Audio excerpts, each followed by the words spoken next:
ഇന്ന് നമ്മൾ സ്റ്റാർട്ട് ചെയ്യാൻ പോകുന്നത് ബയോളജിയിലെ ഫസ്റ്റ് ചാപ്റ്റർ ആണ് the fundamental unit of life എന്നുള്ളത്.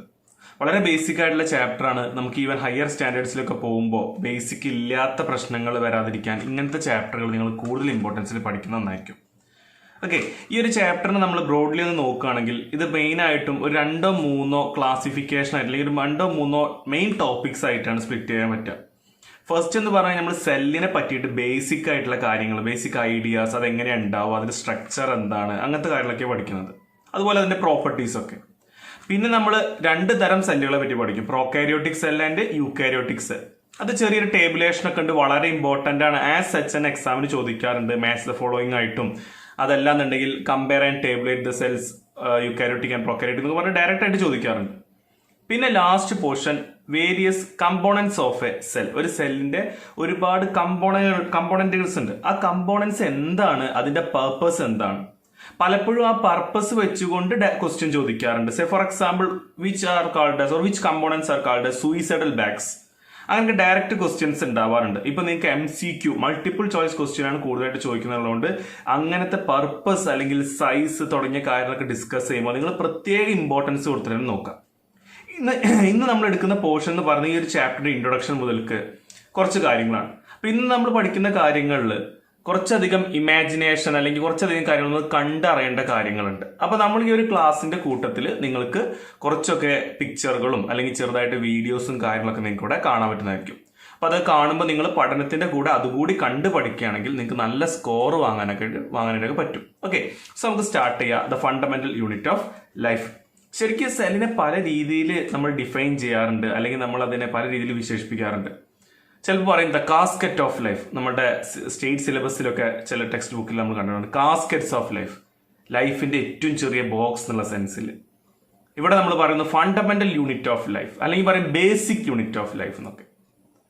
എനിവേ, ഈ ഒരു ചാപ്റ്റർ നമുക്ക് അധിക പോർഷൻസ് ഒന്നും സിലബസ് കട്ട് ഷോർട്ട് ചെയ്തിട്ടൊന്നുമില്ല, എല്ലാവരും നോക്കിയിട്ടുണ്ടാവുമെന്ന് വിചാരിക്കണം. അപ്പൊ നമുക്ക് ക്ലാസ് സ്റ്റാർട്ട് ചെയ്യാം. അപ്പൊ ഞാൻ പറഞ്ഞാൽ എന്തൊക്കെയാണ് കാണാനുള്ളത്, ആദ്യം സെല്ലിന്റെ ബേസിക് ആയിട്ടുള്ള പ്രോപ്പർട്ടീസും കാര്യങ്ങളൊക്കെ, പിന്നെ 2 തരം സെല്ലിനെ പറ്റിയിട്ട്, then the components of cells. Okay, അതിൽ ഓരോ കമ്പോണന്റിന്റെയും പേർപ്പസ് എന്താണ് അതില്ലെങ്കിൽ എന്താ പ്രശ്നം, അത് ഉണ്ടെങ്കിൽ അത് ഏത് രീതിയിൽ നമ്മളെ ഹെൽപ്പ് ചെയ്യുക തുടങ്ങിയ കാര്യങ്ങളൊക്കെ. സോ ഇവിടെ ഫസ്റ്റ് പാർട്ടിൽ നമ്മുടെ റോബർട്ട് ഹുക്കിനെ പറ്റിയിട്ട് ചില കാര്യങ്ങൾ പറയുന്നുണ്ട് എന്ന് പറഞ്ഞത് വായിച്ചു പോയാൽ പോരാ, കണ്ടു പോകണം. ഇതൊന്നും എക്സാമിനുണ്ട്, പക്ഷെ ഡയറക്റ്റ് ആയിട്ട് ചോദിച്ചോളുന്നില്ല. എന്നാൽ നമ്മൾ ബയോളജി പഠിക്കുന്ന സ്റ്റുഡന്റ് ആകുമ്പോൾ ബയോളജിയോട് നമുക്ക് ആ ഇഷ്ടം വേണമെന്നുണ്ടെങ്കിൽ, വെറുതെ പഠിച്ചു പോകാൻ ആർക്കൊണ്ടും പറ്റും, പക്ഷെ ആ ഇഷ്ടത്തോടെ പഠിക്കണമെന്നുണ്ടെങ്കിൽ ഇതൊക്കെ കണ്ട് പഠിച്ച് അറിഞ്ഞു പോകണം. അല്ലാതെ വെറുതെ എന്തോ ഒരു വാക്കുണ്ട് സ്ലൈസ് ഓഫ് കോർക്ക്, എന്തോ ഒരു സാധനം, കോർക്ക് പറഞ്ഞ എന്തോ ഒരു സാധനം ഉണ്ട്, അത് റോബർട്ട് ഹുക്ക് നോക്കി അങ്ങനെ പോരാ. അതെന്താണ് കണ്ട് കേട്ട് മനസ്സിലാക്കി നമുക്ക് പഠിച്ചു പോകാം. അപ്പൊ നമുക്ക് സ്റ്റാർട്ട് ചെയ്യാം. അപ്പൊ ഫണ്ടമെന്റൽ യൂണിറ്റ് ഓഫ് ലൈഫ് എന്നുള്ളതിൽ തുടങ്ങുമ്പോൾ തന്നെ നമ്മൾ പറയുന്നത് റോബർട്ട് ഹുക്കിന്റെ ഒരു എക്സ്പെരിമെന്റിനെ പറ്റിയിട്ടാണ്.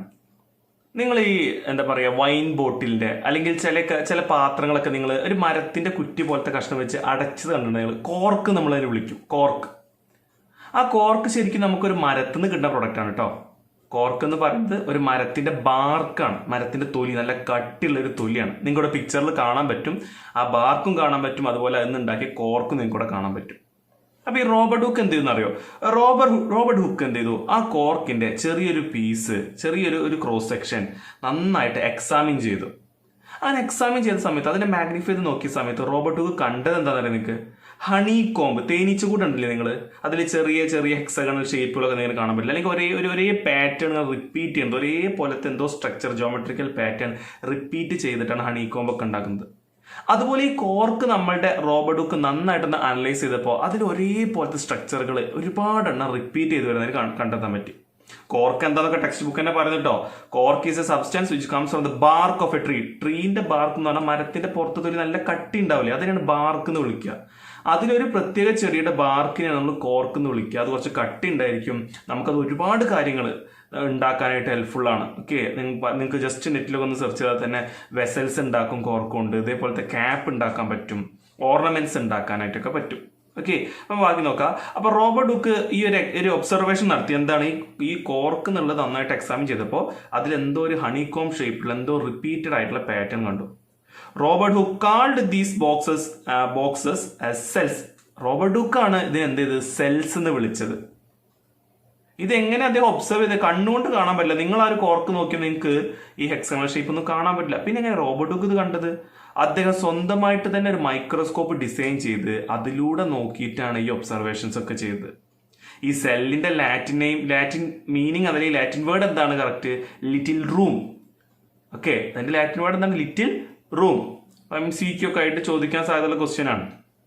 അപ്പൊ ഇതൊക്കെ ഒരു ടെക്സ്റ്റ് ബുക്ക് തുടങ്ങുമ്പോൾ എന്താ ഇത് ഒരു മൈക്രോസ്കോപ്പ് ഉണ്ടാക്കി അതിൻ്റെ ഉള്ളിൽ കൂടി നോക്കി തേനീച്ച കൂട് പോലെ ഉണ്ടായിരുന്നു, ഇങ്ങനെയൊക്കെ പറയുമ്പോൾ നമുക്ക് ചിലപ്പോൾ ഇതൊക്കെയാണ് അത്ര വലിയ കാര്യം എന്നൊക്കെ തോന്നും. പക്ഷെ നിങ്ങൾ മനസ്സിലാക്കേണ്ടത് ഒരു ലിവിങ് തിങ് എന്ന് പറഞ്ഞു കഴിഞ്ഞാൽ അതിൻ്റെ ഏറ്റവും ബേസിക് ആയിട്ടുള്ള സ്ട്രക്ചർ എന്ന് പറയുന്നതാണ് സെൽ. ഒരു സെല്ലിനേക്കാളും കുറഞ്ഞ ഒന്നിനും ലൈഫ് ഉണ്ടായിരിക്കില്ല. ഒരു സെല്ലിനേക്കാളും ചെറുതായിട്ടൊന്നും, സൈസ് കൊണ്ട് ചെറുതെന്നല്ല കേട്ടോ പറയുന്നത്, സെല്ലിനുള്ള ആ ഒരു സ്ട്രക്ചർ ഉണ്ടല്ലോ, ആ ഒരു കൺസ്ട്രക്ഷൻ ഉണ്ട്, അതിൻ്റെ ഉള്ളിൽ എന്തൊക്കെയോ സാധനങ്ങളൊക്കെ ഉണ്ട്, അത് കൂടി ചേർത്താണ് സെല്ലാവണത്. ഇതെങ്കിലും മിനിമം വേണം ലൈഫ് വേണമെങ്കിൽ. ഇതിലും ചെറുതായിട്ടൊന്നിനും, ഇപ്പൊ ഫോർ എക്സാമ്പിൾ സെല്ലിന്റെ ഉള്ളിൽ ന്യൂക്ലിയസ് ഉണ്ട്, മൈറ്റോകോൺഡ്രിയ ഉണ്ട്, നിങ്ങൾ ന്യൂക്ലിയസിനെ പുറത്തേക്ക് വെച്ചു, അതിനൊറ്റയ്ക്ക് ജീവനില്ല. സെൽ എന്നുള്ള ആ സ്ട്രക്ചർക്ക് വരുമ്പോഴാണ് മിനിമം എന്തായിരിക്കുക ലൈഫ് ഉണ്ടായിരിക്കുക. സോ ഇത് അത്രയും ഇമ്പോർട്ടൻ്റ് ആയിട്ടുള്ള ബയോളജി എന്നുള്ള ഈ ഒരു സയൻസിന്റെ ബ്രാഞ്ചിന്റെ ഏറ്റവും ബേസിക് ആണ് ഈ സെൽ എന്ന് പറയുന്ന കാര്യം. ഇനി റോബർട്ട് ഹൂക്ക് കണ്ട ഈ എക്സഗണൽ ഷേപ്പില്ലേ, അല്ലെങ്കിൽ എക്സഗണൽ ഷേപ്പ് എന്ന് പറഞ്ഞേക്കാൾ നല്ലത് ഈ ഹണികോംബ് സ്ട്രക്ചർ, അതിന്റെ പിക്ചർ കറക്റ്റ് നൊട്ടേഷൻ അല്ലെങ്കിൽ കറക്റ്റ് റെപ്രസെന്റേഷൻ ആണ് ഇവിടെ നിങ്ങളിപ്പോൾ കണ്ടുകൊണ്ടിരിക്കുന്നത്. ഓക്കെ, ഇവിടെ നിങ്ങൾ എഴുതിയത് തന്നെ നിങ്ങൾ നോക്കുന്നുണ്ടാവും റോബർട്ട് ഹൂക്കിന്റെ ആ ഒരു ഒബ്സർവേഷൻ ആണെന്നുള്ളത്. ഇനി നമ്മൾ പറഞ്ഞു ഈ പറഞ്ഞ സെല്ല് എന്ന് പറഞ്ഞാൽ വളരെ ചെറുതാണ്, കണ്ണുകൊണ്ട് കാണാൻ പറ്റില്ല എന്നുള്ളത്. പിന്നെ എങ്ങനെ അത് ഒബ്സർവ് ചെയ്യുക? അത് ഒബ്സർവ് ചെയ്യാൻ സെല്ല് നല്ല മൈക്രോ ഓർഗാനിസങ്ങളൊക്കെ ഒബ്സർവ് ചെയ്യാൻ നമ്മൾ ഉപയോഗിക്കുന്ന ഡിവൈസ് ആണിത് മൈക്രോസ്കോപ്പ് എന്ന് പറഞ്ഞത് അല്ലേ. മൈക്രോസ്കോപ്പിന് കുറേ പാർട്ടിവിടെ കൊടുത്തിട്ടുണ്ട്. നമ്മൾക്ക് ഏറ്റവും അധികം അറിയേണ്ട ഒരു പാർട്ട് എന്ന് പറഞ്ഞു കഴിഞ്ഞാൽ ഐ പീസ് എന്നുള്ള സ്ഥലമാണ്. ഐ പീസ് എന്ന് പറഞ്ഞാൽ നമ്മൾ നോക്കുന്ന സ്ഥലം അല്ലെ, അതാണ് ഐ പീസ് എന്ന് പറയുന്നത്. പിന്നെ അവിടെ ഒബ്ജക്റ്റീവ് ലെൻസ് ഉണ്ടാവും. ഈ മൈക്രോസ്കോപ്പിന്റെ താഴെയിട്ട് ഒബ്ജക്റ്റീവ് ലെൻസ് ഉണ്ടാവും. 2 ലെൻസ് ഉണ്ടായിരിക്കും. അത് അതിന്റെ പവർ കൊണ്ടാണ് വ്യത്യാസം. മാഗ്നിഫിക്കേഷൻ എന്നുള്ള സംഗതിയാണ് വ്യത്യാസം. അതായത് നിങ്ങൾ അതിന്റെ മുമ്പിൽ ഈ മൈക്രോസ്കോപ്പിന്റെ അവിടെ ഒരു ഗ്ലാസ് സ്ലൈഡ് വെക്കാം, അറിയില്ലേ, കണ്ടിട്ടുണ്ടോ? ഇല്ലെങ്കിൽ നമുക്ക് അതിന്റെ വീഡിയോ കാണാം. ആ ഗ്ലാസ് സ്ലൈഡിൽ നമ്മളൊരു ഒബ്ജക്റ്റ് കൊണ്ട് വെച്ച് കഴിഞ്ഞാൽ അത് എത്ര വലുതാക്കി കാണിച്ചു തരാൻ പറ്റും. അത് നമുക്ക് എപ്പോഴും വേണ്ടി ഒരു ഭയങ്കര മാഗ്നിഫിക്കേഷൻ ഒന്നും ആവില്ല. അപ്പൊ 2 തരം ലെൻസ് ഉണ്ട്, 2ന്റെയും മാഗ്നിഫിക്കേഷൻ ഡിഫറെന്റ് ആണ്. ആ ലെൻസിനെ വിളിക്കുന്ന പേരാണ് ഒബ്ജക്റ്റീവ് ലെൻസ്. പിന്നെ താഴെ ഒരു മിറർ ഉണ്ടാവും. എന്തിനാണ്? നമ്മൾ എന്ത് സാധനമാണോ ഈ മൈക്രോസ്കോപ്പിൽ കാണാൻ വേണ്ടി ഗ്ലാസ്സിൽ കൊടുന്ന് വെക്കുന്നത്, അതിന്റെ ഉള്ളിലൂടെ ലൈറ്റ് വന്നിട്ട് അത് നമ്മളെ കണ്ണിക്ക് എത്തുമ്പോഴാണ് നമുക്ക് കറക്റ്റ് ഇതിനെ ഒബ്സർവ് ചെയ്യാൻ പറ്റുന്നത്. അപ്പൊ അതിന് വേണ്ട ലൈറ്റിനെ റിഫ്ലക്ട് ചെയ്യിക്കാനാണ് താഴെ ഒരു മിറർ ഉള്ളത്. ഇതാണ് ഏറ്റവും ബേസിക് ആയിട്ടുള്ള കാര്യങ്ങൾ എന്ന് പറയുന്നത്. പിന്നെ നമുക്ക് ഫോക്കസ് ചെയ്യാൻ, ഇപ്പൊ നമ്മൾ ഫോണിൽ ഫോക്കസ് ചെയ്യുന്ന പോലെ തന്നെ ഇതിന്റെ ലെൻസ് ഫോക്കസ് ചെയ്താൽ നമുക്ക് ഷാർപ്പായിട്ട് ഇമേജ് കിട്ടുള്ളൂ. അപ്പൊ അതിന് വേണ്ടി കോഴ്സ് അഡ്ജസ്റ്റ്മെന്റ്, അതായത് ഭയങ്കര വ്യത്യാസം ഉണ്ടാവും. അത് അഡ്ജസ്റ്റ് ചെയ്ത് കഴിഞ്ഞാൽ പെട്ടെന്ന് നമുക്ക് റീഡിങ് മാറ്റാം. ഇനി ഒരു ഫൈൻ അഡ്ജസ്റ്റ്മെന്റ് ഉണ്ട് നിങ്ങൾ, അതെന്തിനാണെന്നറിയോ? ചിലപ്പോ ഫോക്കസ് ആയിരുന്ന ലേശം കൂടി ഫോക്കസ് ആവാനുണ്ട്, അല്ലെങ്കിൽ കുറച്ചൊന്നും അഡ്ജസ്റ്റ് ആവേണ്ട, അതിനൊക്കെ നമ്മൾ ഫൈൻ അഡ്ജസ്റ്റ്മെന്റ് ആണ് ഉപയോഗിക്കേണ്ടത്. ഇത്രയും കാര്യമാണ് ബേസിക് ആയിട്ട് നമുക്ക് അറിഞ്ഞിരിക്കേണ്ടത്. സാധാരണ മൈക്രോസ്കോപ്പുമായി ബന്ധപ്പെട്ട ഒരു ക്ലാസ് തുടങ്ങുമ്പോൾ നമ്മൾ ബേസിക് ആയിട്ട് നോക്കാറുള്ള ഒന്നാണ് ഒണിയൻ പീൽ എന്ന് പറയുന്നത്. ഒണിയൻ പീൽ, ഉള്ളിന്റെ തൊലിയില്ലേ, അതിന്റെ അതേപോലെ ചെറിയൊരു സെക്ഷൻ എടുത്ത് സ്റ്റെയിൻ ചെയ്ത്, എന്താ സ്റ്റെയിൻ ചെയ്യാന്ന് പറഞ്ഞു കഴിഞ്ഞാൽ? സ്റ്റെയിൻ ചെയ്യാന്ന് പറഞ്ഞു കഴിഞ്ഞാൽ നമ്മൾ അതിന് കളറിൽ ഡിപ്പ് ചെയ്യണം, അല്ലെങ്കിൽ അതിലേക്ക് ഒരു കളർ ആഡ് ചെയ്യണം. എന്നാൽ മാത്രമേ നമുക്കിത് നീറ്റായിട്ട് ഇതിന്റെ ന്യൂക്ലിയസും അതുപോലെ സെൽ മെമ്പറിനൊക്കെ വേറെ നമുക്ക് കാണാൻ പറ്റുള്ളൂ.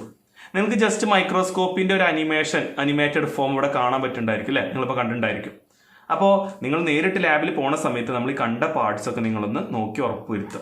ഇൻ ബിറ്റ്വീൻ ചിലപ്പോൾ ഞാൻ എന്ത് ചെയ്യും, ഈ മൈക്രോസ്കോപ്പിൽ നോക്കുന്നതിന്റെ വീഡിയോ ഒക്കെ പോസ്റ്റ് ചെയ്യാൻ സാധ്യതയുണ്ട്. So if you want any sort of other helps regarding the same നിങ്ങൾക്ക് ചോദിക്കാം കേട്ടോ. എന്തെങ്കിലും വേറെ എന്തെങ്കിലും ഹെൽപ്പ് ആണെങ്കിൽ നിങ്ങൾ ചോദിക്കാം. അപ്പൊ യൂണിയൻ പീൽ നോക്കുമെന്ന് പറഞ്ഞ പോലെ ഇവിടെയാണെങ്കിൽ ടെക്സ്റ്റ് ബുക്ക് ഞാൻ ഇവിടെ ഉപയോഗിക്കുന്ന ഒരു ബ്ലാക്ക് ആൻഡ് വൈറ്റ് ഡയഗ്രാം, അത് പോരാ. ഇതാ നിങ്ങൾ ഈ കാണുന്ന പിക്ചറിലുള്ള പോലെയാണ് ഓണിയൻ പീല് യഥാർത്ഥത്തിൽ നിങ്ങൾ മൈക്രോസ്കോപ്പ് കൂടി നോക്കുമ്പോൾ കാണാം അല്ലേ. നിങ്ങൾ ശ്രദ്ധിച്ചു നോക്ക്, ഒരുപാട് ചെറിയ കമ്പാർട്ട്മെന്റ് പോലെ ചെറിയ ബോക്സസ് പോലെ അല്ലേ നിങ്ങൾ കാണുന്നത്? അതൊക്കെ ഓരോ സെല്ലാണ്. അതിന്റെ ഇടയിലൊക്കെ നിങ്ങൾക്ക് ഒരു ഡാർക്ക് സ്പോട്ട് കാണുന്നുണ്ടോ? അതാണ് നമ്മുടെ ന്യൂക്ലിയസ് എന്ന് പറയുന്നത്. ഓക്കെ, നിങ്ങൾ ഓർത്ത് വെക്കുക, മൈക്രോസ്കോപ്പ് കൂടെ ഇങ്ങനെ കാണാൻ പറ്റുള്ളൂ കേട്ടോ. ഇനി നമുക്ക് ആ ഓണിയൻ പീൽ മാത്രമേ കാണാൻ പറ്റുള്ളൂ? അല്ല, നിങ്ങൾക്ക് നമ്മുടെ മസിൽ സെല്ല് അല്ലെങ്കിൽ നമ്മുടെ ഹ്യൂമൻ ബീങ്സിന്റെ സെല്ലൊക്കെ നമുക്ക് ഈ പറഞ്ഞ മൈക്രോസ്കോപ്പിലൂടെ കാണാൻ പറ്റാവുന്ന സാധനങ്ങൾ തന്നെയാണ്. ഇനി നമ്മൾ സെല്ലെന്നൊന്നും വിളിക്കാനായിട്ടില്ല കേട്ടോ. റോബർട്ട് ഹൂക്ക് സെല്ല് എന്നൊക്കെ വിളിച്ചെങ്കിലും നമ്മളിപ്പോൾ ചെറിയ ബോക്സ് ഒക്കെ കണ്ടിട്ടേ ഉള്ളൂ. നമ്മൾ സെല്ലിലേക്ക് പോകണില്ല, നമ്മൾ പഴയ കാലത്താണ് കിടക്കുന്നത്. അപ്പോൾ വാട്ട് ആർ ദീസ് സ്ട്രക്ചേഴ്സ്? ഈ സ്ട്രക്ചറുകൾ എന്താണെന്നുള്ളതാണ് ഇനി നമ്മൾ നോക്കാൻ പോകുന്നത്. ഈ സ്ട്രക്ചർ ഏകദേശം ഒരേ വലിപ്പത്തിലുണ്ടാവുക കേട്ടോ. വലിപ്പത്തിനൊന്നും വലിയ വ്യത്യാസമില്ല. സെല്ലുകൾ പല ടൈപ്പിലുണ്ട്, ഈ ബോക്സ് പല ടൈപ്പുണ്ട്. പക്ഷെ ഒരു പെർട്ടിക്കുലർ ടൈപ്പ് എടുത്താൽ അതിൻ്റെയൊക്കെ വലിപ്പം ഒരേപോലെ ആയിരിക്കും ഉണ്ടാവുക. ഇപ്പൊ നിങ്ങൾ ഓണിയൻ പീലിന്റെ കാര്യം പറഞ്ഞു, നിങ്ങൾ വലിയൊരു ഉള്ളി എടുത്തോ അല്ലെങ്കിൽ ചെറിയ ഉള്ളി എടുത്തോ, നിങ്ങൾ ഏത് നോക്കിയാലും അതിലുള്ള ഈ പറഞ്ഞ കമ്പാർട്ട്മെന്റ്, ഈ ബോക്സിന്റെ വലിപ്പമൊക്കെ സെയിം ആയിരിക്കും. ആകെ എണ്ണം മാത്രമേ വ്യത്യാസം ഉണ്ടാവുള്ളൂ. അതൊരു പ്രോപ്പർട്ടിയാണ്. അതൊരു പ്രോപ്പർട്ടിയാണ് സെല്ലിന്റെ. അതായത് ഒരു ഓർഗാനിസം വലുതാകുമ്പോൾ നിങ്ങളും നിങ്ങളെ പാരന്റ് നിങ്ങളെക്കാൾ ഉറപ്പായിട്ട് വലുതാണല്ലോ. അതിൻ്റെ അർത്ഥം നിങ്ങളെ പാരന്റ് സെല്ല് വലുതാണെന്നല്ല, പാരന്റ് മേത്ത് കൂടുതൽ എണ്ണം സെല്ലുകളുണ്ട്. അപ്പൊ അത് ഇൻഡയറക്റ്റ് ആയിട്ട് ഇവിടെ അവർ മെൻഷൻ ചെയ്ത് പോയിട്ടുണ്ട്. അപ്പൊ നിങ്ങൾ നിങ്ങളുടെ സെല്ലും നിങ്ങളുടെ ഫാദറിന്റെ സെല്ലും നോക്കിക്കഴിഞ്ഞാൽ രണ്ടും ഒരേപോലെ തന്നെ ഉണ്ടാവുക. പ്രൊവൈഡഡ് ഫാദറിന്റെ മേത്ത് അല്ലെങ്കിൽ മദറിന്റെ മേത്ത് സെല്ലിന്റെ നമ്പർ എന്തായിരിക്കും കൂടുതലായിരിക്കും എന്നുള്ളത് മാത്രമാണ്. ഓക്കെ, അപ്പൊ ഈ പറഞ്ഞ ഈ സ്മോൾ ബോക്സ് ആണ് നമ്മുടെ ലൈഫിന്റെ ഏറ്റവും ബേസിക് ആയിട്ടുള്ള സ്ട്രക്ചർ എന്ന് പറഞ്ഞാൽ ഇതിനെയാണ് നമ്മൾ എന്ത് വിളിക്കുക? സെല്ല് എന്ന് വിളിക്കുക. ഒണിയനിൽ മാത്രമല്ല നമ്മൾ പറഞ്ഞു, എല്ലാ ഓർഗാനിസിലും നമുക്ക് എന്ത് കാണാൻ പറ്റും? സെല്ല് കാണാൻ പറ്റും. നമുക്കിത് കാണാൻ പറ്റുന്ന എന്തുകൊണ്ടാ? ഈ മാഗ്നിഫൈങ് ലെൻസും മൈക്രോസ്കോപ്പ് ഒക്കെ ഉള്ളതുകൊണ്ടല്ലേ, അല്ലെങ്കിൽ നമുക്ക് കാണാൻ പറ്റില്ല. ഇനി ഇപ്പൊ നമ്മൾ അമീബേന്റെ കേസിൽ പറഞ്ഞു, അമീബ എന്നല്ല, ഒണിയന്റെ കേസിൽ പറഞ്ഞു അതിൽ ഒരുപാട് കമ്പാർട്ട്മെന്റ് ഉണ്ട്. പക്ഷെ ആ ഓരോ കമ്പാർട്ട്മെന്റ് അല്ല ഒണിയൻ എന്നുള്ള സ്ട്രക്ചർ ആവണമെങ്കിൽ നമ്മൾ ഒണിയന്റെ സ്ട്രക്ചറിനെ ബൾബ് എന്ന് വിളിക്കുക കേട്ടോ. ഒണിയന്റെ ഉള്ളിന്റെ സ്ട്രക്ചറിനെ ബൾബ് എന്ന് വിളിക്കുക. അപ്പോ ഈ പറഞ്ഞ സെല്ലൊക്കെ കൂടി ചേർന്ന, ഒണിയന്റെ ഒരു സെല്ലല്ല, ആ എല്ലാ സെല്ലും കൂടി ചേർന്ന് നമുക്ക് ആ ബൾബ് പോലത്തെ സ്ട്രക്ചർ കിട്ടും. ഓക്കെ, ഇനി ഒണിയന്റെ കേസിൽ ആ ഒരു സെല്ലിനല്ല നമ്മൾ ഒണിയൻ എന്ന് വിളിക്കുന്നത്. ഇതെല്ലാം കൂടി ചേർന്ന് നമുക്ക് കിട്ടുന്ന വലിയ സ്ട്രക്ചറിനെ, ആ ബൾബ് പോലത്തെ സ്ട്രക്ചറിനെ അല്ലെങ്കിൽ ആ ബൾബിനെയാണ് നമ്മൾ എന്ത് വിളിക്കുക? ഒണിയൻ എന്ന് വിളിക്കുന്നത്. പക്ഷെ ചില ഓർഗാനിസത്തിന്റെ കേസിൽ ആകെ ഒരു സെല്ലേ ഉണ്ടാവുള്ളൂ. നമ്മൾ ഈ ഒണിയന് കുറെ കമ്പാർട്ട്മെന്റ് ഉണ്ടെന്ന് പറഞ്ഞേ, അതിന് പകരം ചിലതിന് ആകെ ഒരു കമ്പാർട്ട്മെന്റ് ഉള്ളൂ. സേ ഫോർ എക്സാമ്പിൾ അമീബേന്റെ കേസിലൊക്കെ നമ്മൾ നോക്കിക്കഴിഞ്ഞാൽ അമീബയ്ക്കൊക്കെ ആകെ ഒരൊറ്റ കമ്പാർട്ട്മെന്റ്, അതായത് ഒരൊറ്റ സെല്ലേ ഉള്ളൂ. അമീബയ്ക്ക് മാത്രമല്ല കേട്ടോ, ക്ലാമിഡോമോണാസിന്, പെരമീസിയത്തിന്, ബാക്ടീരിയക്ക്, നിങ്ങൾക്ക് അതിന്റെയൊക്കെ പിക്ചർ ഇപ്പൊ ലെഫ്റ്റ് സൈഡിൽ കാണാലോ. അപ്പോ ഇതിലൊക്കെ പറയുമ്പോൾ ഒരൊറ്റ സെല്ലേ ഉള്ളൂ. ഈ ഓർഗാനിസങ്ങളെ നമ്മൾ വിളിക്കുന്ന പേര് യൂണിസെല്ലുലാർ ഓർഗാനിസം എന്നാണ്. എന്താ വിളിക്കുക? Unicellular organism. So what do you mean by unicellular organism? Those organism which are only having one cell, അതിനെ നമ്മൾ എന്ത് വിളിക്കുക? Unicellular organism. For example amoeba, paramecium, euglena, chlamydomonas, bacteria etcetera. On the other hand, ഇപ്പൊ നമ്മൾ ഉള്ളിന്റെ കേസിൽ പറഞ്ഞു, it consist of numerous cells, അല്ലെ, നമ്പർ ഓഫ് സെൽസ് അത്. So the organism which are having many cells or more than one cell, such organisms are called as multicellular organism. യൂണി എന്ന് പറഞ്ഞാൽ single, one എന്നുള്ള മീനിങ് ആണ്. ഇവിടെ multi എന്ന് പറഞ്ഞാൽ many എന്നുള്ള മീനിങ് ആണ്. ഇപ്പൊ പ്ലാന്റ്സ്, അനിമൽസ്, ഫംഗി എക്സെട്ര അല്ലെ, നമ്മളൊക്കെ എന്ത് തന്നെയാണ്? ഫംഗസിൽ എല്ലാവരും അല്ല, ചില ഫംഗസുകളൊക്കെ ടെക്സ്റ്റ് ബുക്ക് തന്നെ മെൻഷൻ ചെയ്യുന്നുണ്ട്. നമ്മളൊക്കെ മൾട്ടി സെല്ലുലാർ ഓർഗാനിസം ആണ്. നമ്മളുടെ കേസിൽ നമ്മൾ ശരിക്കും നമ്മളൊരു ലൈഫിന്റെ തുടക്കം നോക്കുകയാണെങ്കിൽ ഞാനും നിങ്ങളൊക്കെ ഒരൊറ്റ സെല്ലായിരുന്നു. അമ്മേന്റെയും അച്ഛന്റെയും ഓരോ സെല്ലുകൾ ഫ്യൂസ് ചെയ്ത് നമ്മൾ ഒരു സെല്ലാണ്. നിങ്ങൾ പഠിക്കാനുള്ളതാട്ടോ, ഇക്കൊല്ലം അല്ലെങ്കിൽ അടുത്ത കൊല്ലം പഠിക്കാനുള്ളതാണ്. അങ്ങനെ ആ ഒരു സെല്ല് പിന്നെ ഡിവൈഡ് ചെയ്യും. അങ്ങനെ ഡിവൈഡ് ചെയ്ത് ഒരുപാട് സെല്ലുകൾ ഉണ്ടാവും. അങ്ങനെയാണ് നമ്മൾ ഇത്രയും വലുതായിട്ട് ഗ്രോ ചെയ്ത് വരുന്നത്. അല്ലാതെ സെല്ല് വലുതായി വരില്ല ചെയ്യാൻ പറഞ്ഞു, അതിന്റെ നമ്പർ കൂടുകയാണ് ചെയ്യുക. ഓക്കെ, ഇവിടെ നമുക്ക് നമ്മുടെ മൾട്ടി സെൽ ഓർഗാനിസത്തിന്റെ കേസിൽ പ്രത്യേകത നിങ്ങൾ ആലോചിക്കണം. യൂണിസെല്ലുലാർ ഓർഗാനിസത്തിന് ആ ഒറ്റ സെല്ലേ ഉള്ളൂ. അതിന് എല്ലാ ഫംഗ്ഷനും ഒരു സെല്ലാ നോക്കുക. അതിന് ഓർഗണൊന്നുമില്ല. ഓർഗൺ ആവണമെങ്കിൽ കുറെ സെല്ല് കൂടി ടിഷ്യൂ ആവണം, ടിഷ്യൂസ് കമ്പൈൻ ചെയ്ത് ടിഷ്യൂ സിസ്റ്റം ആവണം, ടിഷ്യൂ സിസ്റ്റങ്ങൾ കമ്പൈൻ ചെയ്താണ് ഓർഗൺ വരുന്നത്. അങ്ങനെ ഓർഗൺ കുറെ എണ്ണം കൂടുമ്പോൾ ഓർഗൺ സിസ്റ്റം വരും. ഇപ്പൊ നമ്മളൊക്കെ കേസിൽ നമുക്ക് ഓർഗൺ സിസ്റ്റങ്ങളൊക്കെ ഉണ്ട്. പക്ഷെ അമീബയ്ക്കൊക്കെ ആകെ ഒരു സെല്ലുള്ളൂ, പിന്നെ ടിഷ്യൂ പോലും ആയിട്ടില്ല, പിന്നെ അതിന് ഓർഗൻസ് ഉണ്ടാവുക. അപ്പൊ അവരുടെ കേസിൽ അവരുടെ എല്ലാ പർപ്പസും, അവരുടെ റെസ്പിറേഷൻ ആണെങ്കിലും അവരുടെ എക്സ്ക്രീഷൻ ആണെങ്കിലും അവർ ഫുഡ് ഇൻടേക്ക് ചെയ്യണം, ഇതൊക്കെ അവർക്ക് ഒരു സെല്ല് തന്നെ ചെയ്യാം. നമ്മുടെ കേസിൽ ഓരോന്നിനും സ്പെസിഫിക് ആയിട്ടുള്ള ഓർഗൻസ് ഉണ്ട്. അപ്പൊ ഓരോന്നിനും സ്പെസിഫിക് ആയ ഓർഗൻസ് ഉണ്ട് എന്ന് പറയുമ്പോൾ എല്ലാ ഓർഗൻസും ഒരേ തരം സെല്ലുകൊണ്ടാണ് ഉണ്ടാക്കിയത്? അല്ല. അല്ലെങ്കിൽ എല്ലാ സെല്ലും ഒരേപോലെയാണോ? അല്ല. അതാണ് മൾട്ടി സെല്ലുലാർ ഓർഗാനിസത്തിന്റെ ഒരു speciality. In the case of multicellular organism, all the cells are not alike. എല്ലാ സെല്ലും ഒരുപോലെ അല്ല. There are different types of cells. നിങ്ങൾക്ക് ഇവിടെ കാണാം നെർവ് സെല്ലുണ്ട്, അല്ലെങ്കിൽ അതുപോലെ ബ്ലഡ് സെല്ലുണ്ട്, പിന്നെ ഓവം, റീപ്രൊഡക്ടറി സെല്ലാണ് ഫീമെയിൽസിന്റെ കേസിലെ എഗ് സെൽ അല്ലെങ്കിൽ ഓവം, അതുപോലെ sperm, bone cell, fat cell, ഒരുപാട് തരം സെല്ലുകൾ നമ്മുടെ ബോഡിയിലുണ്ട്. ഇനി നമ്മുടെ ബോഡിയിലെ ഏറ്റവും വലിയ സെൽ ഏതാ? നമ്മുടെ ബോഡിയിലുള്ള ഏറ്റവും വലിയ സെൽ ഏതാ? അതാണ് നെർവ് സെൽ അല്ലെങ്കിൽ ന്യൂറോൺ എന്ന് പറയുന്നത്. ഓക്കെ, അപ്പൊ നമ്മുടെ ബോഡിയിൽ പറഞ്ഞു കഴിഞ്ഞാൽ പലതരം സെല്ലുകളുണ്ട്.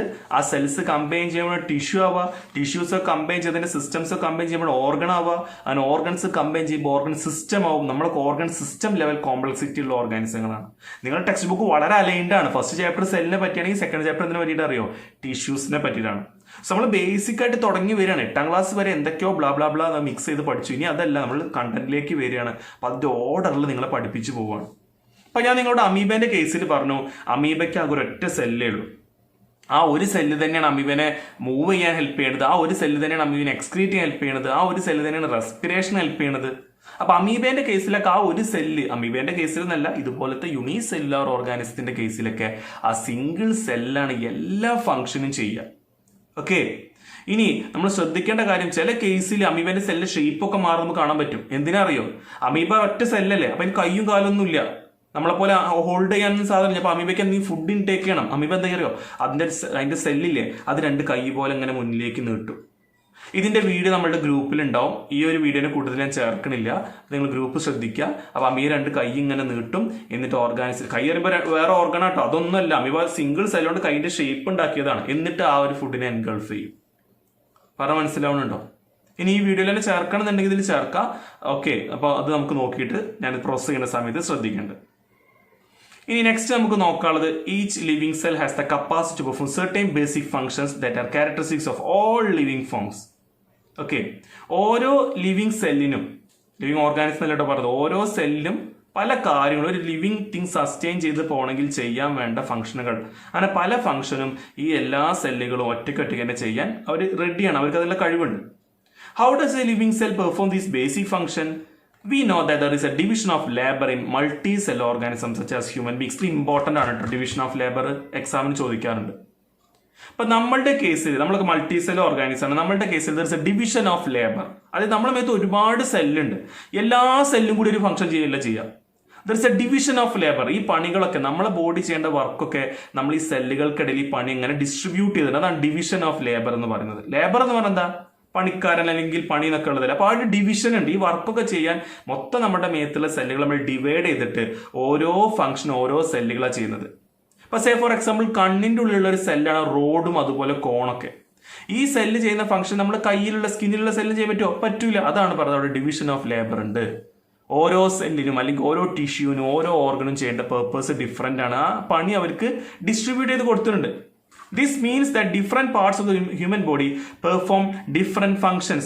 The human body has a heart to pump blood, a stomach to digest food, and so on. അപ്പോൾ നിങ്ങളോട് what do you mean by division of labor എന്ന് ചോദിച്ചാൽ നിങ്ങൾ പറയേണ്ട എന്താണ്?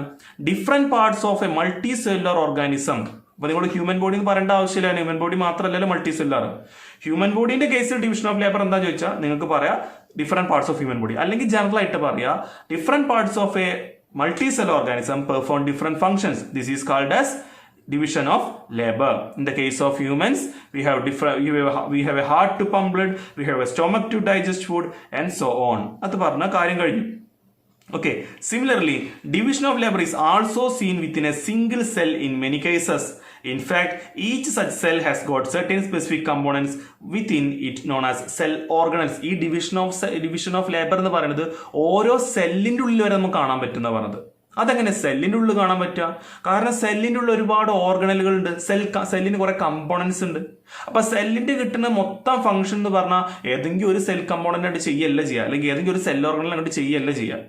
ആ മൊത്തം പണിയില്ലേ, ഒരു സെല്ല് ചെയ്യേണ്ട മൊത്തം പണി, അത് സെല്ലിൻ്റെ ഉള്ളിൽ ഒരുപാട് ആളുകൾ ആ പണി ഡിസ്ട്രിബ്യൂട്ട് ചെയ്തിട്ടുണ്ട്. ഇപ്പൊ ഞാൻ ഫോർ എക്സാമ്പിൾ പറയാം, പ്രോട്ടീൻ ഉണ്ടാക്കുന്ന പണി ഒരാൾക്ക് കൊടുത്തിട്ടുണ്ടാവും, അല്ലെങ്കിൽ സെല്ലിനെ കൺട്രോൾ ചെയ്യുന്ന പരിപാടി വേറൊരാൾ നോക്കുന്നുണ്ടാവും. അതേപോലെ okay, each kind of cell organelle performs a special function such as making a new material in the cell, clearing about waste material from the cell and so on. അപ്പൊ അത് പറഞ്ഞത് ഒന്നെങ്കിൽ സെല്ലിലെ വേസ്റ്റ് ഒഴിവാക്കുന്നത് ഒരു ഓർഗണലായിരിക്കും, സെല്ലിന്റെ പാർട്ട് സിന്തസിസ് ചെയ്യുന്നത് വേറെ ആളായിരിക്കും, ഇനി വല്ല ബാക്ടീരിയോ ഇൻഫെക്ഷൻ ഒക്കെ വന്നു കഴിഞ്ഞാൽ അതിനെ നോക്കുന്നത് വേറെ ആളായിരിക്കും. അങ്ങനെ a cell is able to live and perform all its functions because of these organelles. These organelles together constitute the basic unit called cell. അപ്പൊ ഈ ഓർഗണൽ എല്ലാം ഉണ്ടെങ്കിൽ നമുക്ക് എന്ത് പറയാൻ പറ്റുള്ളൂ? ബേസിക് ആയിട്ട് സെൽ എന്നുള്ള സ്ട്രക്ചർ ആയി എന്ന് പറയാൻ പറ്റുള്ളൂ. It is interesting that all cells are found to have same organelle no matter what their function is or what organism they are found in. നിങ്ങൾ ഏത് ഓർഗാനിസത്തിന്റെ ഏത് സെല്ലും ആണെങ്കിലും എടുത്തോ, ബേസിക് ആയിട്ടുള്ള കമ്പോണന്റ് എന്ന് പറയുന്നത് എല്ലാ സെല്ലിലും ഉണ്ടായിരിക്കും. ജസ്റ്റ് നിങ്ങൾ ശ്രദ്ധിക്കേണ്ടത് പ്ലാന്റ് സെല്ലും അനിമൽ സെല്ലും എടുക്കുമ്പോൾ ബേസിക് ആയിട്ടുള്ള കമ്പോണൻസ് ഒക്കെ രണ്ടിലും ഉണ്ടാവും. എന്നാലും ചെറിയ വ്യത്യാസങ്ങളൊക്കെ ചിലപ്പോൾ ഉണ്ടാവും. ചിലപ്പോൾ ബേസിക് അല്ലാത്ത ചില സ്ട്രക്ചറുകൾ പ്ലാന്റ് സെല്ലിൽ കാണാൻ പറ്റും. സേ ഫോർ എക്സാമ്പിൾ സെൽവാൾ നമ്മൾ പഠിക്കൂട്ടനി. സെൽവാൾ എന്ന് പറയുന്ന സാധനം പ്ലാന്റ് സെല്ലിൽ മാത്രമേ കാണാൻ പറ്റുള്ളൂ, അനിമൽ സെല്ലിൽ ഇല്ല. അതുപോലെ വാക്യൂൾ എന്ന് പറയുന്ന പോർഷൻ ഉണ്ട്, ഒന്നുമില്ലാത്ത ഒഴിഞ്ഞു കിടക്കുന്ന ഒരു പോർഷൻ. അത് പ്ലാന്റ് സെല്ലിൽ വലുതാണ്, അനിമൽ സെല്ലിൽ അത് ചെറുതാണ്. ഓക്കെ, രണ്ട് ക്വസ്റ്റ്യൻസ് ഉണ്ടല്ലോ. Who discovered cells and how? Direct question ആണ്, റോബർട്ട് ഹൂക്കിന്റെ കാര്യം ചോദിക്കുന്നത്. And how? By observing the cork, അല്ലെ, bark of a tree, that is cork, അത് ഒബ്സർവ് ചെയ്തു and found out some honeycomb shaped structures which he termed as cells. Why is a cell called the structural functional unit of life? അത് നിങ്ങൾ തന്നെ answer ചെയ്യുക. ഇതിന്റെ രണ്ടിന്റെ answer എനിക്ക് എഴുതി അയച്ചു തരണം കേട്ടോ. കഴിഞ്ഞ ക്ലാസ് ഇത് ഇപ്പോഴും അയക്കാത്ത ആൾക്കാരുണ്ട്. ഇതിന്റെ ആൻസറുകൾ എഴുതി അയച്ചു തരാം. What is a cell made up of? What is a structural organisation of a cell? അപ്പൊ നമ്മൾ ഇനി ഞാൻ പറഞ്ഞു ഈ ചാപ്റ്റർ 3 പോർഷനായിട്ട് സ്പ്ലിറ്റ് ചെയ്യുക. ഒന്ന് ബേസിക് ആയിട്ടുള്ള കാര്യങ്ങൾ പ്രോപ്പർട്ടീസ് ഒക്കെ പറയുക. രണ്ടാമത്തെ പോർഷനിൽ നമ്മൾ 2 തരം സെല്ലിനെ പറ്റി മെൻഷൻ ചെയ്യും. മൂന്നാമത്തെ പോർഷനിൽ നമ്മൾ സെല്ലിൻ്റെ ഉള്ളിലുള്ള കമ്പോണന്റിനെ പറ്റി പറയും. ഇപ്പൊ നമ്മൾ ശരിക്കും പറഞ്ഞു കഴിഞ്ഞാൽ ഈ രണ്ടാമത്തെ പാർട്ടിൽ ഞാൻ പറഞ്ഞ സെല്ല് 2 തരമുണ്ട്, പ്രോകാരിയോട്ട് യൂക്കാരിയോട്ട്. അതിനെ പറ്റിയുള്ളതും ഈ കമ്പോണൻസും കൂടി ഒരുമിച്ചാണ് പറയണത്. കാരണം നമ്മൾ ഒരു കമ്പോണന്റിനെ പറ്റി പഠിക്കുമ്പോഴാണ് നമുക്ക് ഈ പ്രോകാരിയോട്ട് യൂക്കാരിയോട്ട് എന്നുള്ള ഡിവിഷൻ വരിക. എന്തായാലും പറഞ്ഞത് നമ്മൾ സെൽ കമ്പോണന്റിലെ ഒരു കമ്പോണന്റിനെ പറ്റി പഠിക്കുന്ന സമയത്താണ് നമുക്ക് യൂക്കാരിയോട്ട് പ്രോകാരിയോട്ട് എന്നുള്ള ഐഡിയ തന്നെ വരാൻ പോകുന്നത്. അപ്പൊ നമുക്ക് സ്റ്റാർട്ട് ചെയ്യാം. What is a cell made up of? What is a structural organisation of a cell? We saw about that the cell has special components called organelles. സെല്ലിൽ ഒരുപാട് പാർട്സ് ഉണ്ട്, സെല്ലിലുള്ള ഒരുപാട് കമ്പോണൻസ് ഉണ്ട്. നമ്മൾ എന്താ വിളിച്ചത്? ഓർഗനൽസ് എന്നാണ് വിളിച്ചത്. How is a cell organised? അപ്പൊ ഈ സെൽ ഓർഗനൽ കുറെ എണ്ണം ഉണ്ട് എന്ന് പറഞ്ഞ സെല്ലിന്റെ ഉള്ളിൽ അത് എവിടെയൊക്കെയാണ് നമ്മൾ എങ്ങനെയൊക്കെയാണ് അറേഞ്ച് ചെയ്തിട്ടുള്ളത്? If we study a cell under microscope we would come across 3 features in almost every cell. ഏത് സെല്ല് നിങ്ങൾ എടുത്താലും ഞാൻ പറഞ്ഞു ബേസിക് ആയിട്ടുള്ള ഫീച്ചർ എല്ലാ സെല്ലും ഒരുപോലെ ആയിരിക്കും. ഏതൊക്കെയാണ് ബേസിക് ആയിട്ട് എല്ലാത്തിലും ഉള്ളത്? Plasma membrane, nucleus and cytoplasm. Plasma membrane, nucleus and cytoplasm. ഇവിടെ പ്ലാസ്മ മെംബ്രെയിനെ തന്നെ നമ്മൾ സെൽ മെംബ്രെയിൻ എന്ന് വിളിക്കും കേട്ടോ. പ്ലാസ്മ മെംബ്രെയിനെ തന്നെ വിളിക്കുന്ന മറ്റൊരു പേരാണ് എന്ത്? സെൽ മെംബ്രെയിൻ എന്നുള്ളത്. ദെൻ ന്യൂക്ലിയസ് എന്ന് പറയുന്നത് നമ്മുടെ സെല്ലിന്റെ ബേസിക് ആയിട്ട് സെല്ലിന്റെ സെന്റർ ആണ്, കൺട്രോൾ ചെയ്യുന്നതിന്റെ സെന്റർ. ഇപ്പൊ നമ്മൾ കമ്പ്യൂട്ടറിൽ പറയില്ലേ CPU ആണ് നമ്മുടെ കമ്പ്യൂട്ടർ ബ്രെയിൻ എന്ന് പറയില്ല, അതുപോലെ നമ്മുടെ സെല്ലിന്റെ കൺട്രോൾ ഒക്കെ ഉള്ളത് ആരെടുത്താണ്? ന്യൂക്ലിയസിന്റെ അടുത്താണ്. Then come cytoplasm. അതെന്താ നമുക്ക് നോക്കാം. All activities inside the cell and interaction of the cell with its environment are possible due to these features. അപ്പോൾ ഈ 3 ആളുകളാണ് പ്രധാനമായിട്ടും സെല്ലിന്റെ എല്ലാ ഫംഗ്ഷനും ഇന്ററാക്ഷൻസും ഒക്കെ നോക്കുന്നത്. അതിൽ ആദ്യത്തെ ഏതാണ്? Plasma membrane or cell membrane. This is the outermost covering of the cell that separate the content of the cell from its external environment. അപ്പൊ നിങ്ങൾക്കൂടെ കാണാം ഒരു ബേസിക് സെൽ സ്ട്രക്ചർ. അതിൽ സെൽ മെംബ്രെയിൻ, അതാ പ്ലാസ് മെംബ്രെയിൻ ഉണ്ട്, അതുപോലെ സൈറ്റോപ്ലാസം ഒക്കെ mark ചെയ്തിട്ടുണ്ട്. അപ്പൊ ഈ പ്ലാസ് മെംബ്രെയിൻ എന്ന് പറഞ്ഞാൽ എന്താണ്? ഒരു സെല്ലിന്റെ ഏറ്റവും ഔട്ടർ മോസ്റ്റ് ആയിട്ടുള്ള ആ ഒരു കവറിങ്ങെയാണ് നമ്മൾ എന്ത് വിളിക്കുന്നത്? നമ്മുടെ പ്ലാസ് മെംബ്രെയിൻ എന്ന് വിളിക്കുന്നത്. പ്ലാന്റ്സിന്റെ കേസിൽ ഈ മെംബ്രെയിനിന്റെയും പുറത്ത് മറ്റൊരു ലെയർ കൂടി കാണാൻ പറ്റും. അതിനെയാണ് നമ്മൾ സെൽ വാൾ എന്ന് വിളിക്കുക. നമ്മൾ ജനറൽ ആയിട്ട് പറയുമ്പോൾ എല്ലാ ഓർഗാനിസത്തിലും സെൽ വാൾ ഇല്ല, മിനിമം ഏതെങ്കിലും ഉണ്ടായിരിക്കും പ്ലാസ്മ മെംബ്രെയിൻ, അത് ഉറപ്പായിട്ടും ഉണ്ടാവും. ഓക്കെ, അപ്പൊ ഒരു സെല്ലിന്റെ ഏറ്റവും ഔട്ടർമോസ്റ്റ് ലെയർ ആണ് അല്ലെങ്കിൽ കവറിംഗ് ആണ് എന്ത്? പ്ലാസ്മ മെംബ്രെയിൻ എന്ന് പറയുന്നത്. അതെന്താ ചെയ്യുക? ഈ പ്ലാസ്മ മെംബ്രെയിൻ ആണ് നമ്മുടെ സെല്ലിനെ അതിന്റെ എൻവയോൺമെന്റിൽ നിന്ന് സെപ്പറേറ്റ് ചെയ്യുന്നത്. അതിപ്പോ അങ്ങനെ തന്നെയല്ലേ. ഇപ്പൊ സേ ഫോർ എക്സാമ്പിൾ നിങ്ങൾ കാറിന്റെ ഉള്ളിൽ ഇരിക്കുകയാണ്. അപ്പൊ ഏറ്റവും പുറത്തത്തെ ലെയർ എന്ന് പറഞ്ഞാൽ കാറിന്റെ സർഫസ് അല്ലേ. ആ കാറിന്റെ സർഫസ്, ആ പുറത്തുള്ള ഭാഗമല്ലേ നിങ്ങളെയും അതുപോലെ പുറത്തുള്ള ആളുകളെയും തമ്മിൽ സെപ്പറേറ്റ് ചെയ്യുന്നത്, എയറും തമ്മിലൊക്കെ കോൺടാക്ട് ഇല്ലാതെ നോക്കുന്നത് അല്ലേ. അപ്പൊ അതന്നെ ഇവിടെ മെൻഷൻ ചെയ്ത അല്ല, വലിയ സംഭവം ഒന്നുമല്ല. The plasma membrane allows or permit the entry and exit of some material in and out of the cell. It also prevents movement of some other material. The cell membrane therefore is called a selectively permeable membrane. അടുത്ത important word ആണത്. ഇതിങ്ങനെ ഇതെന്താ ഈ ഒരു cell മെംബ്രെയിൻ്റെ അല്ലെങ്കിൽ പ്ലാസ് മെംബ്രെയിൻ്റെ പ്രത്യേകത എന്താണെന്ന് അറിയോ? അത് ചില സെലക്ട് ചെയ്ത ആളുകളെ മാത്രമേ ഈ പറഞ്ഞ സെല്ലിന്റെ ഉള്ളിലേക്ക് വരാൻ സമ്മതിക്കുള്ളൂ, അതുപോലെ പുറത്തേക്ക് പോകാൻ സമ്മതിക്കുള്ളൂ. ചില ആളുകളൊക്കെ വന്നാൽ സെൽ മെംബ്രെയിൻ എന്ത് ചെയ്യില്ല, ഉള്ളിലേക്ക് കയറില്ല, ചിലരെ പുറത്തേക്കും വിടില്ല. അപ്പൊ അവിടെ നമുക്കൊരു സെലക്ഷൻ ഉണ്ട് അല്ലേ. സെലക്റ്റീവ്ലിയാണ് പെർമിബിൾ എന്ന് പറഞ്ഞാൽ ഉള്ളിലേക്ക് കയറാനും പുറത്തേക്ക് വരാനുള്ള ഒരു വേ, അല്ലെങ്കിൽ വേ എന്നുള്ളതല്ല. ഇപ്പൊ നമ്മൾ പെർമിഷൻ ഉണ്ടോ ഇല്ലേ എന്ന് പറയില്ല, അതുപോലെ നിങ്ങൾ പഠിക്കുന്ന 10th-ലാണ്, നിങ്ങൾക്ക് 10th കയറാനുള്ള പെർമിഷൻ ഉണ്ടോ ഇല്ലേ, അവിടെ നിങ്ങളത് പെർമിയബിൾ ആണോ അല്ലേ എന്ന് പറയുന്ന പോലെ അത് തന്നെയാണ് ഇവിടെ. സെലക്റ്റീവ്ലി പെർമിയബിൾ, ചില സെലക്ട് ചെയ്ത ആളുകൾ മാത്രമേ ഉള്ളിലേക്ക് പുറത്തേക്കൊക്കെ വിടുള്ളൂ, ചിലർ കയറ്റൂല, അങ്ങനത്തെ പ്രശ്നമുണ്ട്. അതുകൊണ്ട് നമ്മൾ പ്ലാസ്മ മെംബ്രെയിനെ വിളിക്കുന്ന പേരാണെങ്കിൽ അതിന്റെ ആ ഒരു പ്രോപ്പർട്ടിനെ വിളിക്കുന്നതാണ് എന്ത്? Selectively permeable membrane. ഇനി ഓസ്മോസ് ഒക്കെ പറയുമ്പോൾ ഇത് അറിഞ്ഞിരിക്കണം കേട്ടോ. How does the movement of a substance take place into the cell? How do substance move out of the cell? എങ്ങനെയാ സെല്ലിന്റെ ഉള്ളിലേക്ക് സാധനങ്ങൾ വരുന്നത്, അതുപോലെ എങ്ങനെ പുറത്തേക്ക് പോകുന്നത്? Some substance like carbon dioxide or oxygen can move across a cell membrane by a process called diffusion. Okay, ഇപ്പൊ ഗ്യാസുകളുടെ കേസിൽ നമ്മൾ വിളിക്കുന്ന പേരാണ് ഡിഫ്യൂഷൻ. ഒരു ഗ്യാസ് അതിന്റെ ഹൈ കോൺസെൻട്രേഷൻ ഉള്ള സ്ഥലത്ത് നിന്ന്, അത് ഒരുപാടുള്ള സ്ഥലത്ത് നിന്ന് അതില്ലാത്ത സ്ഥലത്തേക്ക് മൂവ് ചെയ്തു പോകും. അതിന് ആ ഒരു മിക്സിങ്ങിന്, ആ ഒരു മൂവ്മെന്റിനെ നമ്മൾ വിളിക്കുന്ന പേരാണ് ഡിഫ്യൂഷൻ. അപ്പോൾ ഈ പ്ലാസ്മ മെംബ്രെയിൻ ഓക്സിജനും കാർബൺ ഡൈ ഓക്സൈഡിനൊക്കെ പെർമിയബിൾ ആണ്, അവർ ഉള്ളിലേക്ക് വിടാനും പുറത്തേക്ക് വിടാനൊക്കെ ഒരു കുഴപ്പമില്ല. അപ്പോൾ നമ്മൾ സെല്ല് വർക്ക് ചെയ്യണമെങ്കിൽ ബേസിക് ആയിട്ട് ഓക്സിജൻ വേണം. ഓക്സിജൻ എത്തിക്കഴിഞ്ഞാൽ അതിന് വേണ്ട രീതിയിൽ പ്രോസസ്സും കാര്യങ്ങളൊക്കെ ചെയ്യാൻ പറ്റുള്ളൂ. ഓക്കെ, അതിന്റെ കൂടുതൽ ഡീറ്റെയിൽസ് നമുക്ക് 10th സ്റ്റാൻഡേർഡ് ഉള്ളത് ഇപ്പം നിങ്ങൾ വെറുതെ പറഞ്ഞ് കോംപ്ലിക്കേറ്റഡ് ആക്കാൻ ഞാൻ ഉദ്ദേശിക്കുന്നില്ല. അപ്പോൾ എന്തായാലും ഓക്സിജൻ അവിടെ വേണം. ഇനി ഓക്സിജൻ ഉപയോഗിച്ചാൽ കിട്ടുന്ന വേസ്റ്റ് ആണ് കാർബൺ ഡൈ ഓക്സൈഡ് ആണ്. അപ്പോൾ അത് കളയണ്ടേ. അപ്പോൾ നമ്മൾ ബ്ലഡ് വെസൽസ് ഒക്കെ സെല്ലിന്റെ അടുത്തുണ്ടാവും. അപ്പോൾ എന്ത് ചെയ്യും, ഈ ബ്ലഡ് വെസലിൽ നിറയെ ഓക്സിജൻ ഒക്കെ ഉണ്ടാവും. അത് നമ്മുടെ സെല്ലിന്റെ ഉള്ളിലേക്കും വരും. സെല്ലിന്റെ ഉള്ളിലുള്ള വേസ്റ്റ് ആയിട്ടുള്ള കാർബൺ ഡൈ ഓക്സൈഡ് ബ്ലഡ് വെസലിലേക്കും പോകും. അവിടെ ഗ്യാസിന്റെ ഒരു മൂവ്മെന്റ് കണ്ടില്ലേ നിങ്ങൾ? കാരണം ബ്ലഡ് വെസലിൽ കൂടുതലുള്ളത് ഓക്സിജൻ ആണ്, സെല്ലിൽ കൂടുതലുള്ളത് കാർബൺ ഡൈ ഓക്സൈഡ്. അപ്പോൾ അത് അങ്ങോട്ടും ഇങ്ങോട്ടും മാറി കൂടുതലുള്ളടത്ത് കുറവുള്ളിടത്തേക്ക് വന്നു. ഈ പ്രോസസ്സിനെ നമ്മൾ വിളിക്കുന്ന പേരാണ് diffusion. We have studied the process of diffusion in earlier chapters. We saw that there is spontaneous movement of a substance from a region of high concentration to a region where its concentration is low. അപ്പോൾ എന്താ diffusion? Diffusion is a spontaneous movement of substance across a region of high concentration to a region of low concentration. അല്ലേ? അപ്പോൾ അത് highlight ചെയ്ത് വെക്കുക. ഇവിടെ answer ഇവിടെ ഉണ്ടല്ലോ, അപ്പോൾ നമുക്ക് ടെക്സ്റ്റ് ബുക്ക് തന്നെ ഫോളോ ചെയ്യാൻ കരുതി.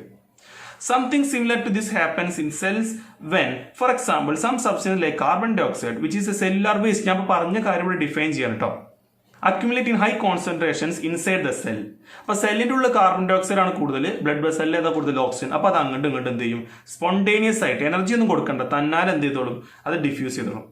Water also obeys the law of diffusion. The movement of water molecules through such a selectively permeable membrane is called as osmosis. ഇത് ഈവൻ എൻ്റെ ഒരു എഡ്യൂക്കേഷൻ ലെവലിൽ ഒരു പോസ്റ്റ് ഗ്രാജുവേഷൻ കഴിഞ്ഞ ഒരാളോട് പോലും ഓസ്മോസിസും ഡിഫ്യൂഷൻ ചോദിച്ചാൽ വ്യത്യാസം അറിയാത്ത ആൾക്കാരുണ്ട്. അപ്പോൾ ഡിഫ്യൂഷൻ എന്ന് പറഞ്ഞാൽ നമ്മൾ ഗ്യാസിന്റെ കേസിലാണ് പറഞ്ഞത്. It is a spontaneous movement അല്ലേ. Region of high concentration region of low കോൺസെൻട്രേഷനിക്കുള്ള ആ ഒരു മൂവ്മെന്റിനെ വിളിക്കുന്ന പേരാണ് diffusion.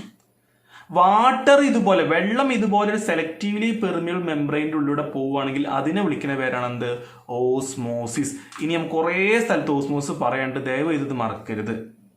The movement of water across the plasma membrane is also affected by the amount of substance dissolved in water.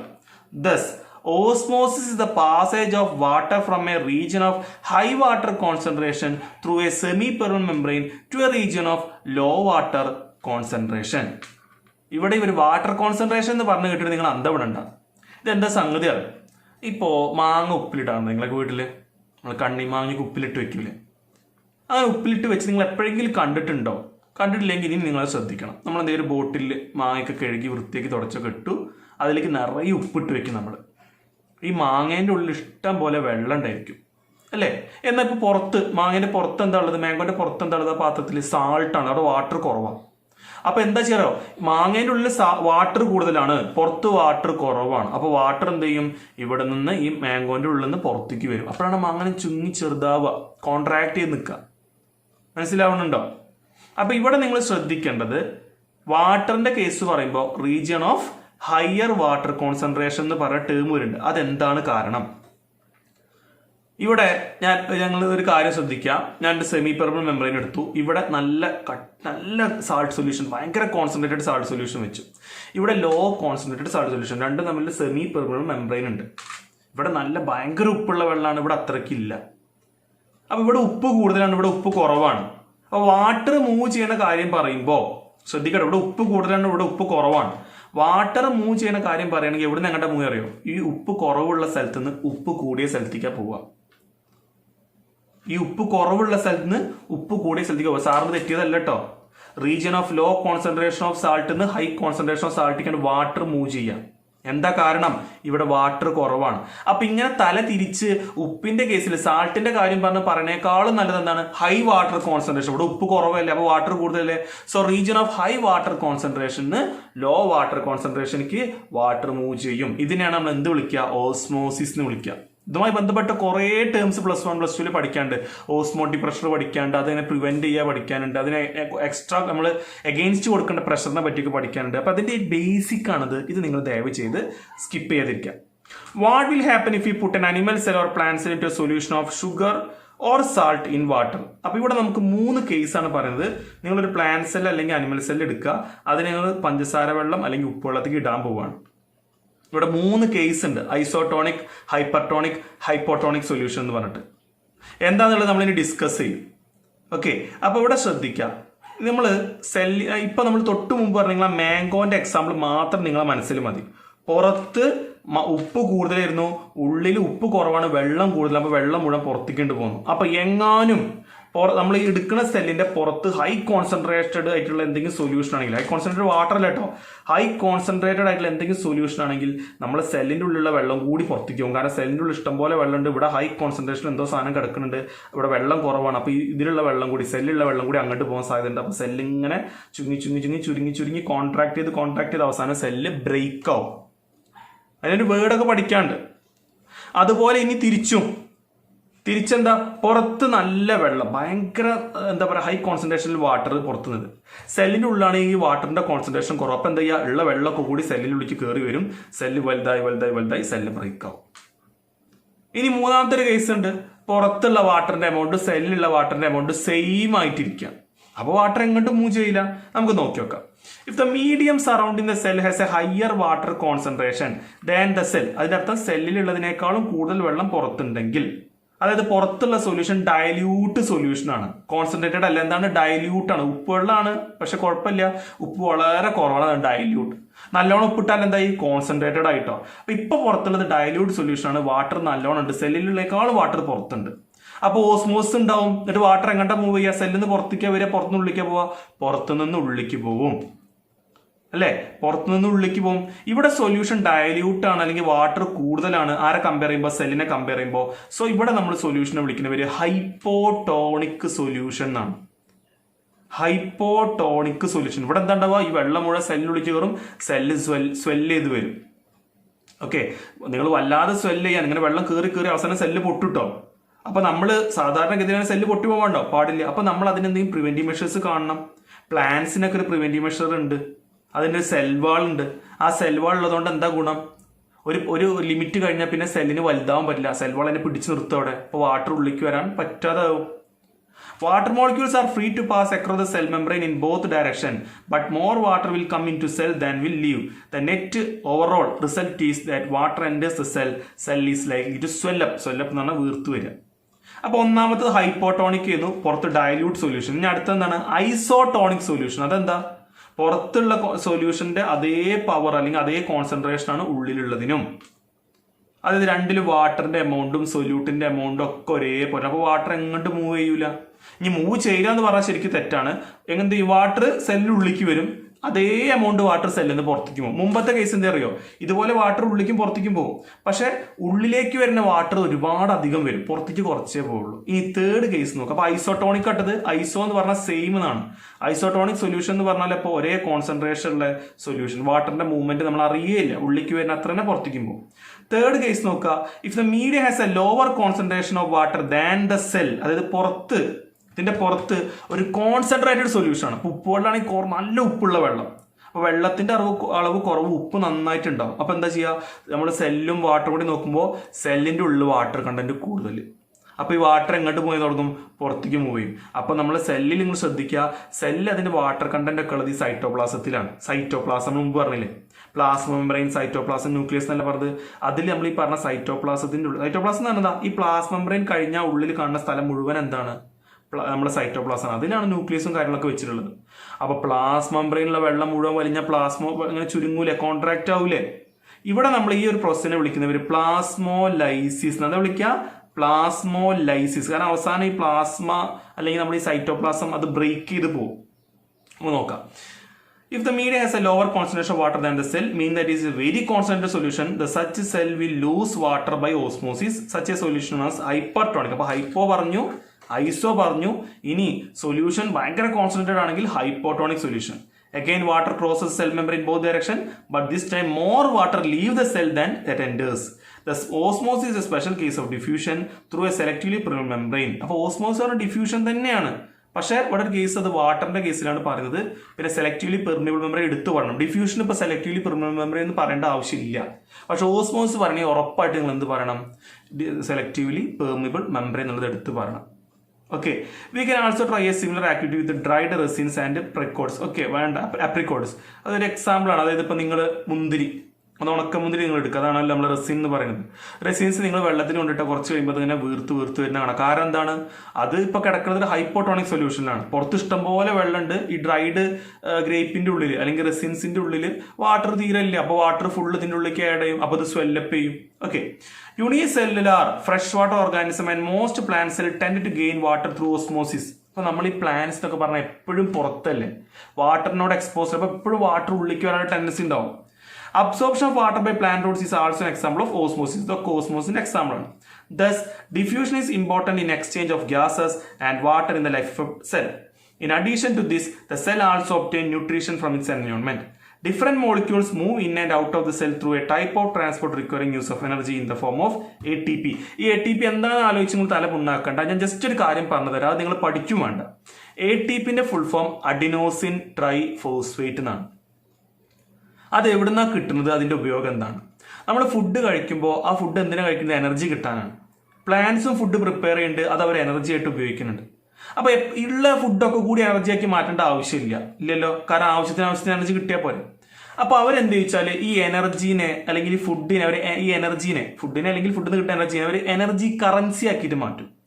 Currency അറിയാൻ പൈസയാണ്. പക്ഷെ ഇവിടെ പൈസയാക്കി മാറ്റാനും പ്ലാന്റ്സിന് പറ്റില്ല. അതിനെ വേറൊരു ഫോമിലേക്ക് മാറ്റി എടുത്തു വെക്കും. എപ്പോഴാണോ എനർജി ആവശ്യമുള്ളത് അപ്പോൾ അതിനെ എടുക്കും, അതിനെ മാറ്റിയിട്ട് കൺവേർട്ട് ചെയ്തിട്ട് ട്രാൻസ്ഫോം ചെയ്തിട്ട് എനർജിയാക്കി മാറ്റും. പ്ലാന്റ്സിന്റെ കേസിലും ഹ്യൂമൻ ബീങ്സിന്റെ കേസിലൊക്കെ നമ്മൾ എനർജി കറൻസി ആയിട്ട് ഉപയോഗിക്കുന്ന ഒരു സാധനം നമ്മുടെ ATP എന്ന് പറയുന്നത്, അഡിനോസിൻ ട്രൈഫോസ്ഫേറ്റ് എന്ന് പറഞ്ഞ സാധനം. ഇനി അനിമൽസിന്റെ മാറ്റി നിർത്തും, നിങ്ങൾ പ്ലാന്റ്സിന്റെ കേസ് പറയാം. അപ്പൊ അവിടെ ATP എന്ന് പറഞ്ഞാൽ എന്താണ്, ആ എനർജി സ്റ്റോർ ചെയ്യുന്ന ഫോമാണ്.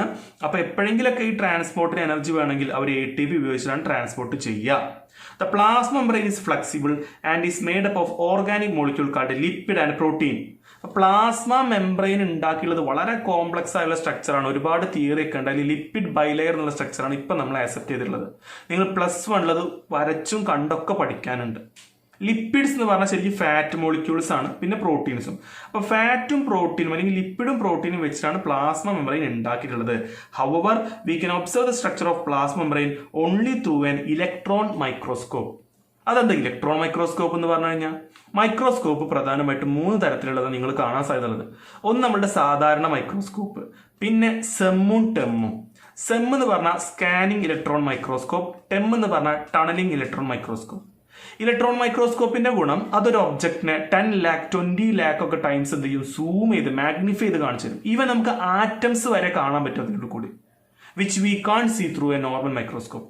കാരണം അതിന് അത്ര മാഗ്നിഫിക്കേഷൻ ഇല്ല. അപ്പൊ ഇവർ പറയുന്നതാണ് പ്ലാസ്മ മെംബ്രെയിൻ എന്നുള്ള വരയൊക്കെ നിങ്ങൾക്ക് ചിലപ്പോൾ സാധാ മൈക്രോസ്കോപ്പിൽ നോക്കിയാൽ കാണും. പക്ഷേ ഈ ലിപ്പിഡും പ്രോട്ടീനൊക്കെ നിങ്ങൾക്ക് കാണണമെന്നുണ്ടെങ്കിൽ, അതിന്റെ സ്ട്രക്ചർ കാണണമെന്നുണ്ടെങ്കിൽ നമുക്ക് ഇലക്ട്രോൺ മൈക്രോസ്കോപ്പ് വേണം. The flexibility of the cell membrane also enables cell to engulf in food and other material from its external environment. Such processes are known as endocytosis. Underline ചെയ്യുക, ഹൈലൈറ്റ് ചെയ്യുക. എൻഡോസൈറ്റോസിന്റെ video ആണ് ഞാൻ നിങ്ങൾക്ക് ഇത് കഴിഞ്ഞാൽ post ചെയ്യാന്ന് പറഞ്ഞപ്പോൾ അമീബേന്റെ കേസിൽ ഒറ്റ സെല്ലല്ലേ ഉള്ളൂ. അപ്പൊ ആ സെല്ലിന്റെ ഈ പ്ലാസ്മ മെംബ്രെയിൻ അത് ഫ്ലെക്സിബിൾ, അതിനെ എങ്ങനെ വേണമെങ്കിൽ മൂവ് ചെയ്യാം. അപ്പൊ എന്ത് ചെയ്യും, അതിന്റെ ഷേപ്പ് ഒക്കെ മാറ്റിയിട്ട് ഫുഡിനെ മെല്ലെ എൻഗൾഫ് ചെയ്യും. ഇതിനെ വിളിക്കുന്ന പേരാണ് എൻഡോസൈറ്റോസിസ്.